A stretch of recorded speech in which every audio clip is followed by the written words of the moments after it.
Assalamualaikum warahmatullahi wabarakatuh. Halo anak-anak Dua Rukoyah, apa kabarnya hari ini?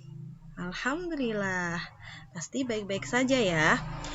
Nah, sebelum kita belajar, kita mulai untuk berdoa terlebih dahulu ya. A'udzu billahi minasyaitonir rajim. Bismillahirrahmanirrahim. Raditu billahi rabbah wa bil islami dina wa bi Muhammadin nabiyyan wa rasula. Rabbi zidni ilma warzuqni fahma. Amin. Nah, pada pertemuan hari ini kita akan memasuki subtema 3. Subtema 3 berjudul Hidup Rukun di Sekolah. Nah, pada hari ini pembelajaran 1.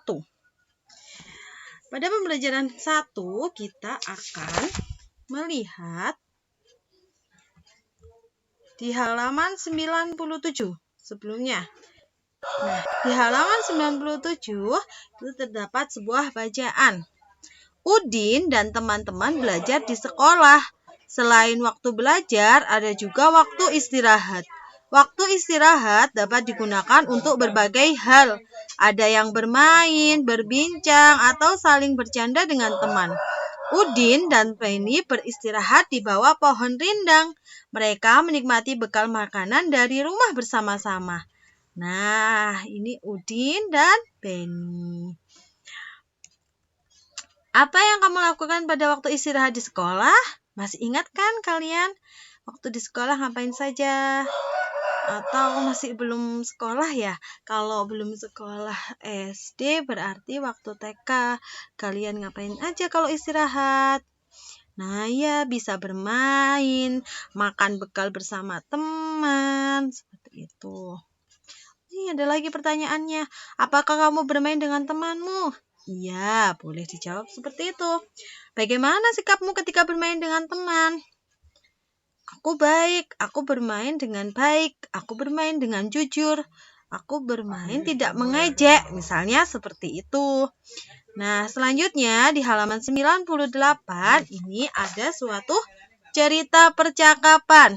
Yang pertama yaitu bekal makanan yang dibawa Udin disiapkan oleh ibu. Ibu menyuruh Udin untuk berbagi dengan teman di sekolah. Bagilah bekalmu dengan teman-teman ya, Din. Baik, Bu. Mengapa kita sebaiknya berbagi dengan teman, Bu? Berbagi menunjukkan sikap rukun. Bawalah tempat bekalmu kembali ya. Nah,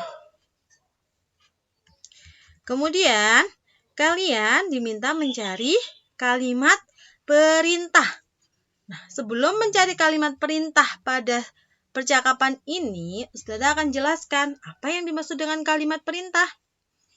Kalimat perintah adalah kalimat yang berisi permintaan atau menyuruh orang lain untuk melakukan sesuatu.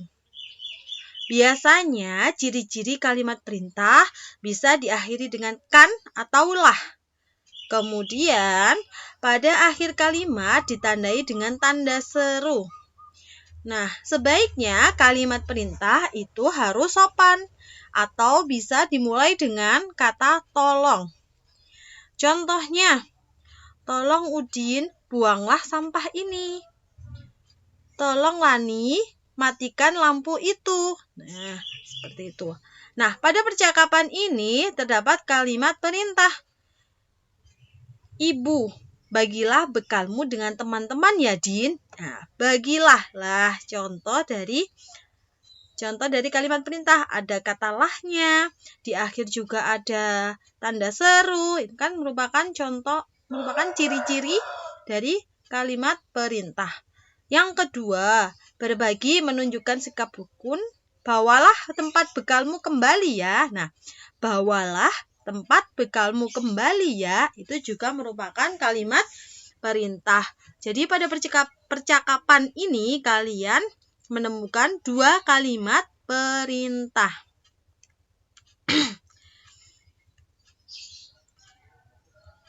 Tadi Ustazah sudah jelaskan tentang kalimat perintah.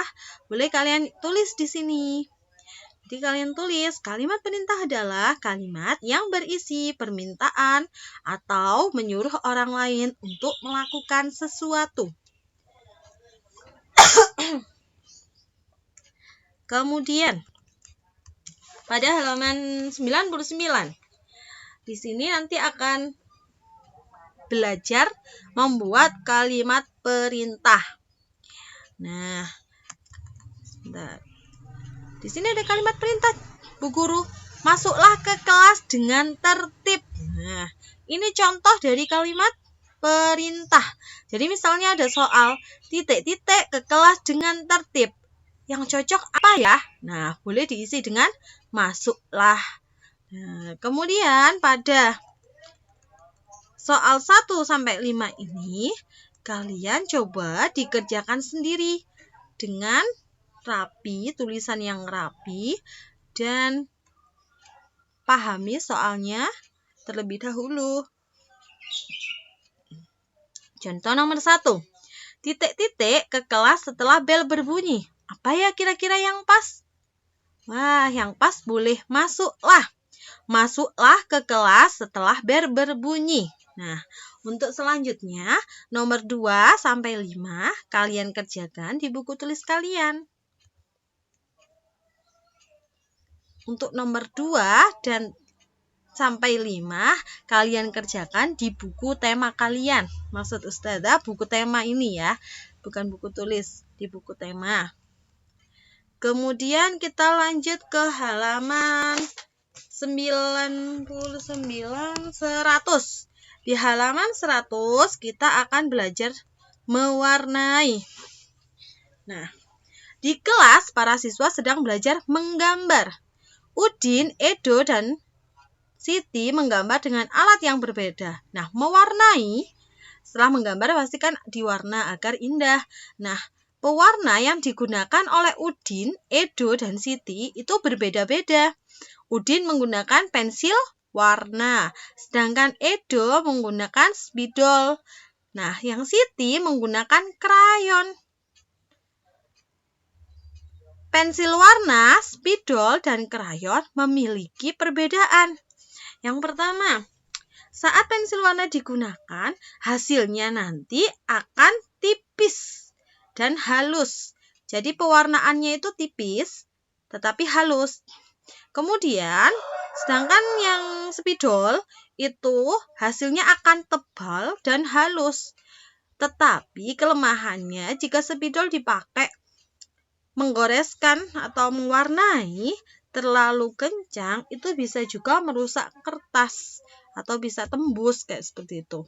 Nah, kemudian yang Siti ini menggunakan krayon. Nah, kalau krayon ini hasil yang didapat dari mewarnai dengan krayon itu adalah tebal dan kasar. Oleh karena itu, biasanya krayon menggunakan alat seperti penggaris untuk menghaluskan krayon tersebut agar hasilnya tampak halus. Nah, coba perhatikan gambar di bawah ini. Ini ada Udin, Edo, dan Siti. Nah, tadi kan Udin menggunakan pensil warna. Sekarang coba yang cocok untuk pensil warna yang mana ya? Yang tampak tipis dan halus. Nah, benar. Untuk Udin, gambar yang cocok yaitu adalah gambar ketiga. Jadi yang ini, kalian tarik garis, red, gitu ya. Kemudian, untuk Edo tadi menggunakan spidol. Untuk spidol, berarti hasilnya tebal dan halus. Nah, yang tebal dan halus adalah gambar yang kedua. Jadi kita tarik Edo ke gambar yang kedua. Untuk yang ketiga, Siti menggunakan krayon. Nah, hasilnya yaitu tebal dan kasar.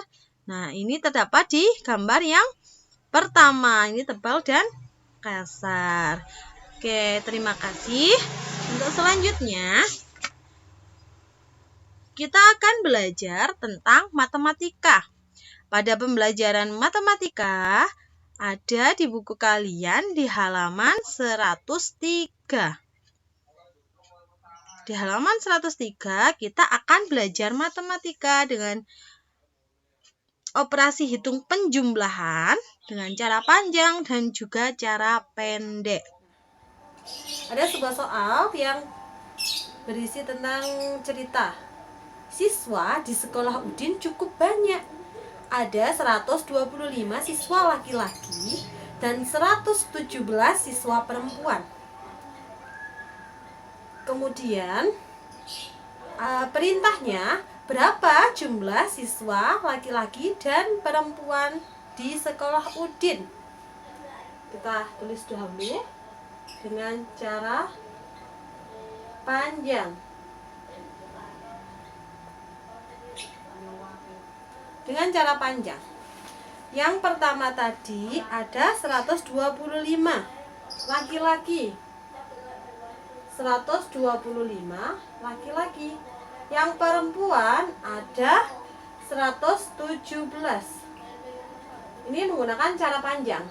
100 ini kan ratusan, maka ditulis 100 ditambah 2 ini puluhan, berarti 20 ditambah 5 satuan, berarti 5. Yang kedua, siswa perempuannya ada 117, berarti 100 ditambah 1 ini 10, 7 satuan. Setelah seperti ini, kita jumlahkan dengan cara bersusun ke bawah. 5 tambah 7, 12. 20 tambah 10, 30. 100 tambah 100, ini 0 tambah 0, 0. Ini 0, 1 tambah 1, 2. Nah, di sini ada 1, ini puluhan, jadi kita ikutkan pada puluhan. Jadi seperti ini, 200 ditambah 30 ditambah ini tadi ke sini 10 ditambah 2, hasilnya berapa? 230 tambah 10 sama dengan 40 tambah 2. Maka hasil akhirnya adalah 242. Bisa dipahami? Ini menggunakan cara panjang. Cara panjang itu adalah cara menjabarkan bilangan ini. 125 dijabarkan menjadi 100 ditambah 20 ditambah 5. Nah, ketemu jawabannya 242. Itu dengan cara panjang. Kemudian kita akan menghitungnya dengan cara pendek.